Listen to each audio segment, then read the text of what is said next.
नमस्कार, daily line के news file bulletin में आपका स्वागत है। मेरा नाम प्रशांत है। इस बुलेटिन में हम आपको बताएंगे नीट एग्जाम को लेकर राहुल गांधी ने मोदी सरकार पर क्या निशाना साधा। बताएंगे सुप्रीम कोर्ट ने नीट यूजी काउंसलिंग पर रोक लगाने से फिर इनकार करते हुए क्या क्या अहम टिप्पणियां की हैं। इसके साथ ही जानेंगे बिहार सरकार को पटना हाई कोर्ट से क्या बड़ा झटका लगा है। लेकिन उससे पहले एक नजर डालते हैं आज की हेडलाइंस पर। राहुल गांधी ने मोदी सरकार पर साधा निशाना, कहा रूस, यूक्रेन और गाजा इजराइल की लड़ाई को एक फोन से रुकवाने वाले प्रधानमंत्री मोदी भारत में पेपर लीक पर नहीं लगा पा रहे रोक। सुप्रीम कोर्ट ने नीट यूजी काउंसिल पर रोक लगाने से फिर किया इनकार, कहा परीक्षा रद्द हुई तो काउंसलिंग भी हो जाएगी कैंसिल। अब 8 जुलाई को होगा अगली सुनवाई का इंतजार। बिहार सरकार को लगा बड़ा झटका, पटना हाईकोर्ट ने जाति आधारित 65% आरक्षण को किया रद्द। अब पुरानी व्यवस्था फिर से होगी लागू।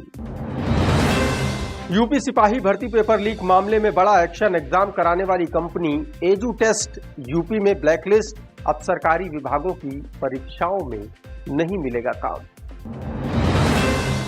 तमिलनाडु में जहरीली शराब पीकर मरने वालों की संख्या बढ़कर हुई 34। 100 से ज्यादा लोगों का चल रहा इलाज। मृतकों के परिजनों को 10-10 लाख की आर्थिक मदद का ऐलान। और अब शुरुआत करते हैं आज की बड़ी और अहम खबरों की विस्तार से।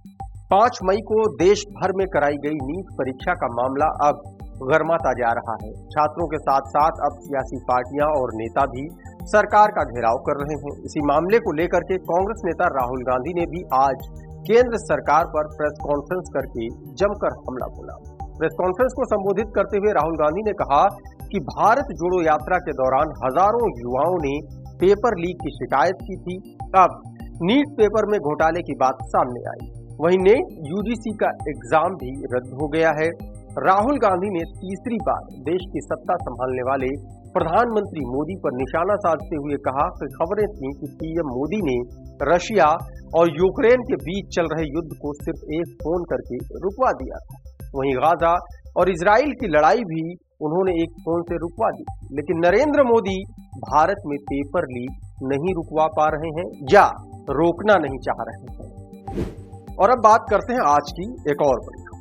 सुप्रीम कोर्ट ने आज फिर नीट यूजी काउंसलिंग पर रोक लगाने से इनकार कर दिया है। कोर्ट ने कहा है कि आखिरी सुनवाई के बाद परीक्षा कैंसिल होती है तो काउंसलिंग भी कैंसिल हो जाएगी। इससे पहले 11 जून को भी सुप्रीम कोर्ट ने यह अपील खारिज कर दी। वहीं अब मामले की अगली सुनवाई 8 जुलाई को होगी।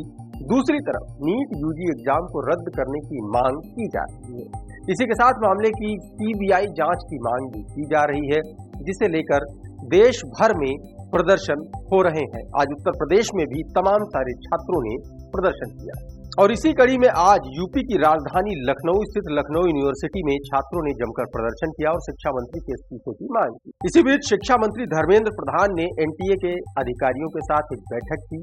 हायर एजुकेशन सेक्रेटरी संजय मूर्ति ने एनटीए के director general doctor Subhash Kumar Singh से भी मुलाकात। और अब बढ़ते हैं आज की अगली बड़ी खबर। बिहार सरकार को आज पटना हाईकोर्ट से बड़ा झटका लगा है। हाईकोर्ट ने राज्य में सरकारी नौकरी और शैक्षणिक संस्थानों में दाखिले के लिए जाति आधारित आरक्षण को 65% करने वाले कानून को रद्द कर दिया। बता दें कि पिछले साल अक्टूबर में बिहार सरकार ने जातीय जनगणना आधारित आंकड़े जारी किए थे। उसके बाद सरकार ने इसी के आधार पर ओबीसी, ईबीसी, दलित और आदिवासियों का आरक्षण बढ़ाकर 65% कर दिया था। हालांकि अब पटना हाईकोर्ट ने इसे रद्द कर दिया है। यूथ फॉर इक्वालिटी नाम के संगठन ने पटना हाईकोर्ट में चुनौती दी थी। मामले पर सुनवाई पूरी कर हाईकोर्ट ने 11 मार्च 2024 को अपना फैसला सुरक्षित रख लिया था। वहीं पटना हाईकोर्ट ने आज अपना फैसला सुना दिया। अब शिक्षण संस्थानों और सरकारी नौकरियों में बिहार में SC, ST, OBC को 65% आरक्षण नहीं मिलेगा। वहीं अब बिहार में 50% आरक्षण वाली पुरानी व्यवस्था फिर से लागू हो जाएगी। और अब बढ़ते हैं आज की एक और बड़ी खबर। दिल्ली शराब नीति केस में गिरफ्तार हुए अरविंद केजरीवाल की जमानत याचिका पर आज फिर सुनवाई हुई। राउज एवेन्यू कोर्ट में आज लगातार दूसरे दिन सुनवाई कर अपना फैसला सुरक्षित रख दिया। जज न्यायबिंदु की वेकेशन बेंच ने ईडी और केजरीवाल की सारी दलीलें सुनने के बाद फैसला सुरक्षित रख लिया है। सुनवाई के दौरान ईडी की ओर से additional solicitor general SV Raju दलीलें पेश कर रहे थे। उन्होंने केजरीवाल की जमानत का विरोध करते हुए कहा कि ईडी ने हवा में जांच नहीं की, उसके पास केजरीवाल के खिलाफ पुख्ता सबूत है, उन्हें बेल नहीं मिलनी चाहिए। वहीं केजरीवाल की ओर से पेश हुए वकील विक्रम चौधरी ने कहा कि केजरीवाल के खिलाफ पूरा केस सिर्फ कल्पना पर आधारित है। और अब बढ़ते हैं आज की एक और बड़ी खबर। उत्तर प्रदेश पुलिस भर्ती का पेपर लीक मामले में योगी सरकार शुरू से ही एक्शन मोड में है। अब सरकार ने सिपाही भर्ती परीक्षा कराने वाली एजू टेस्ट नाम की कंपनी को ब्लैक लिस्ट कर दिया है। ये कंपनी गुजरात के अहमदाबाद में स्थित है और उत्तर प्रदेश पुलिस भर्ती एवं प्रोन्नति बोर्ड ने उस पर कार्रवाई की है। यूपीपीआरपीबी के इस एक्शन के बाद अब एजू टेस्ट कंपनी को यूपी में किसी भी सरकारी भर्ती की परीक्षाओं में काम करने का मौका नहीं दिया जाएगा और इसी के साथ ही अब कंपनी के खिलाफ कानूनी कार्रवाई भी की जाएगी।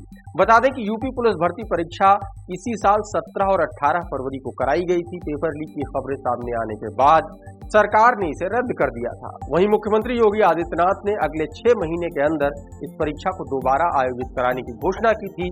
जानकारी के मुताबिक कुछ ही दिनों में यूपी सिपाही भर्ती परीक्षा की नई तारीख की घोषणा हो सकती है। और अब बात आज की आखिरी बड़ी खबर। तमिलनाडु के कल्लाकुरिची में जहरीली शराब पीकर मरने वालों की संख्या बढ़कर अब 34 हो गई है। सुबह यह आंकड़ा 29 था। इस दौरान 5 और लोगों ने दम तोड़ दिया। वहीं 100 से ज्यादा लोगों की तबीयत बिगड़ी हुई है, जिनका इलाज अलग अलग अस्पतालों में चल रहा है। पुलिस के मुताबिक इन लोगों ने पैकेट में मिलने वाली शराब पी थी। कल्लाकुरिची जिले के करुणापुरम में 18 जून को हुई इस घटना में ज्यादातर पीड़ित दिहाड़ी मजदूर है। शराब पीने के बाद रात होते होते इन लोगों को दस्त, उल्टी, पेट दर्द और आंखों में जलन की शिकायत होने लगी थी। वहीं पुलिस ने इस मामले में एक व्यक्ति कुन्नू कुट्टी समेत 4 लोगों को गिरफ्तार किया है। साथ ही पुलिस ने लगभग 200 लीटर शराब भी कुन्नू कुट्टी के पास से बरामद की है, जिसमें मेथनॉल मिला हुआ था। वहीं घटना के बाद राज्य सरकार एक्शन में है। सरकार ने कल्लाकुरिची के कलेक्टर और एसपी को हटाकर उनके स्थान पर एमएस प्रशांत और कलेक्टर रजत चतुर्वेदी को एसपी नियुक्त किया है। इसके साथ ही राज्य सरकार ने केस की जांच के आदेश दे दिए।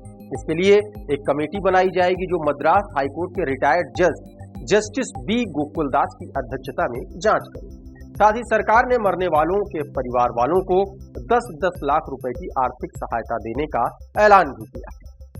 आज के इवनिंग फाइल के इस न्यूज बुलेटिन में फिलहाल इतना ही, लेकिन आप बने रहिए डेली लाइन के साथ।